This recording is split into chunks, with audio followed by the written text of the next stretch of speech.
통계청에서의 쏟아내면 실소리 월요일에 신문을 시작하겠습니다. 소율이가 제목 읽어줘. 팍팍해지는 국민생활의 담긴 뜻. 요즘에 하루가 멀다 하고 뉴스에 이런 말이 나와. 소비자 물가지수가 10년 3개월 만에 최고치를 기록하고 한국은행의 기준금리 인상으로 이자 부담은 늘어나고 있습니다. 이에 따라 저소득층 가처분 소득이 줄어들면서 살림살이는 더욱 팍팍해지고 있습니다. 이런 뉴스라 신문들이 굉장히 많이 나오거든. 여기에 오늘 담긴 뜻 하나씩 살펴보고 용어도 한 번씩 살펴볼 거야. 이렇게만 들으면 무슨 소리인지 하나도 모르겠지. 그게 바로 신문이나 뉴스를 들을 때에는 용어를 좀 제대로 알아야 거기에 담긴 뜻을 좀 비교적 쉽게 이해를 할 수 있거든. 그래서 오늘은 그 용어에 대해서 좀 알아볼게.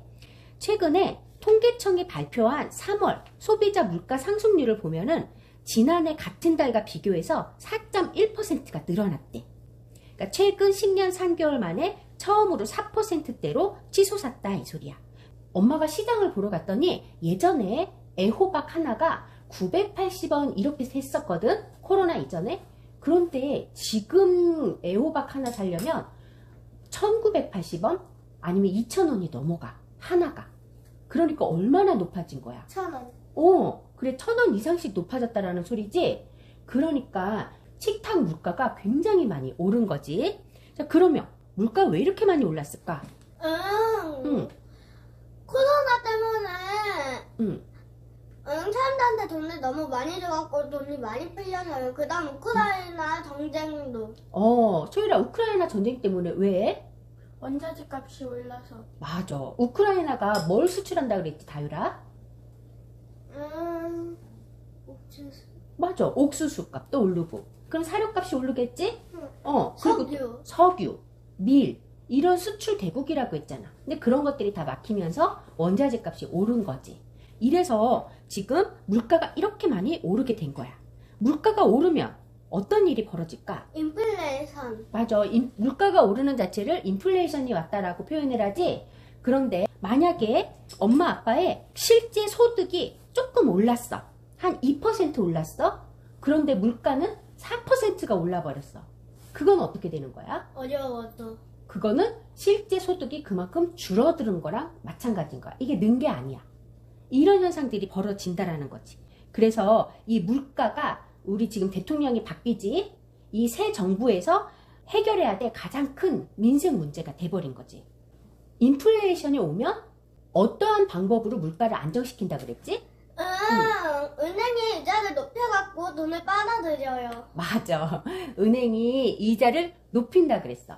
먼저 어느 은행에서 그 기준금리를 높이지? 한국은행. 맞아. 한국은행에서 기준금리를 높이게 돼. 그렇게 해서 시중의 돈을 줄인다고 했었지. 이렇게 기준금리가 오르면 예금의 대가로 이자를 받지 우리가. 그 예금 금리도 오르고 대출을 한 대가로 대출 이자를 내지. 그 대출 금리도 모두 다 오르는 거야. 문제는 대출 금리가 더 많이 올라, 예금 금리가 더 많이 올라. 대출. 맞아. 돈을 빌릴 때 금리가 더 많이 오르고 더 빠르게 올라. 그러니까 실질적으로 우리 가정에서의 어려움이 더 커지는 거지. 돈을 못 빌리게. 맞아. 되니까요. 돈을 벌릴 수가 없어. 금리가 오르면 또 가정에 이자 부담이 많아지지.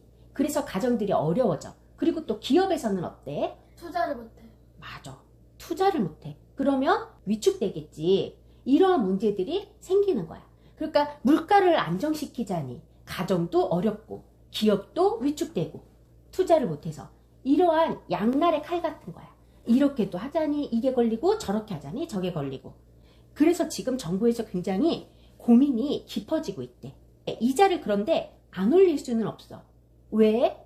미국에서 기준금리를 올려버리는데 우리나라가 기준금리를 안 올리면 우리나라에 투자돼 있던 외국의 돈이 어떻게 된다 그랬어? 빠져나가지. 더 이자를 많이 주는 외국으로 빠져나가겠지. 그래서 우리나라는 이자를 같이 올려야 되는 거야. 한 발 빠르게 미국보다.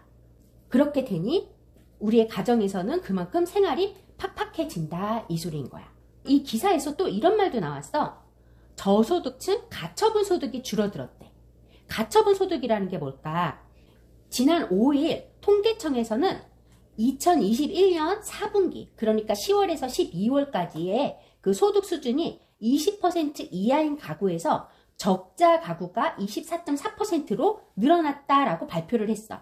이 적자 가구라는 건 뭐냐면 가처분 소득보다 소비 지출이 많은 가구를 말해. 소득은 뭐고 소비는 뭐야? 소비는 뭐를 사는 거. 맞아. 소비는 뭘 사는 거야. 소득은? 뭘 만들어서 파는 거. 소득은 돈을 버는 거. 버는 거. 맞아. 돈을 버는 게 팔아야지 소득이지. 벌더. 맞아. 그런데 이 가처분 소득이라는 건 뭐냐면 개인이 자유롭게 소비하거나 저축할 수 있는 돈을 가처분 소득이라고 해. 엄마 아빠가 100만 원을 벌어오면 이 100만 원을 먹고 입고 쓰고 내 맘대로 다 쓸 수 있는 게 아니야. 쓰고 싶어서 자유롭게 쓸 수 있는 것도 소비고 내가 저축할 수 있는 것도 나의 소비야. 그런데 우리나라에서 살려면 반드시 이 돈을 내지 않으면 우리나라 국민으로 살 수가 없는 돈들이 있어. 뭐가 있지? 세금. 세금. 그리고 또 국민연금, 의료, 건강. 맞아. 건강보험료. 이런 것들은 반드시 내야지만 우리 국민으로 우리나라에 살 수가 있는 거지. 그래서 이런 소비를 바로 비소비 지출이라고 하는 거야. 꼭 내야 되는 세금이나 국민연금 등 사회보장비 이런 것들을 비소비 지출이라고 하고 뭐 내가 음식 사 먹고 옷 사 입고 이런 것들은 소비 지출이라고 하는 거야.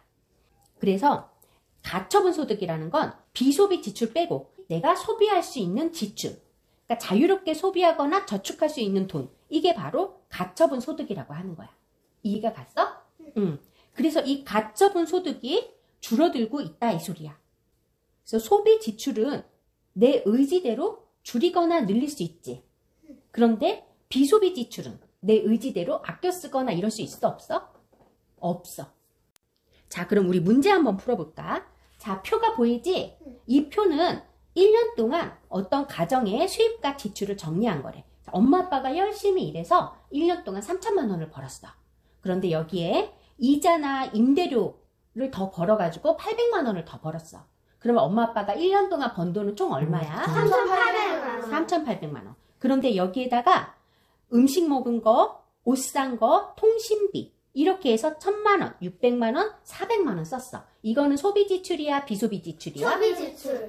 소비 지출이야. 그치? 내 의지대로 사용한 돈이지? 이거는 총 얼마 들었어? 2,000원. 2천만 원. 근데 여기에 또 세금으로 300만 원 내고 국민연금이나 사회보장비로 200만 원을 냈대. 이거는 소비 지출이야, 비소비 지출이야? 비소비. 비소비 지출이야. 이건 얼마 들었어? 500만 원. 500? 500만 원 들었지? 그러면 총 지금 지출한 금액은 2,500만 원이야. 총 지출 금액은. 여기에 소비 지출은 2천만 원, 비소비 지출은 500만 원 들은 거야. 그러면 이 중에 가처분 소득은 얼마일까? 아까 뭐라 그랬어? 총 번 돈에서 세금이나 사회보장비를 빼고 내가 내 맘대로 사용할 수 있는 금액이 가처분 소득이라고 했지? 총 번 소득은 3,800만 원.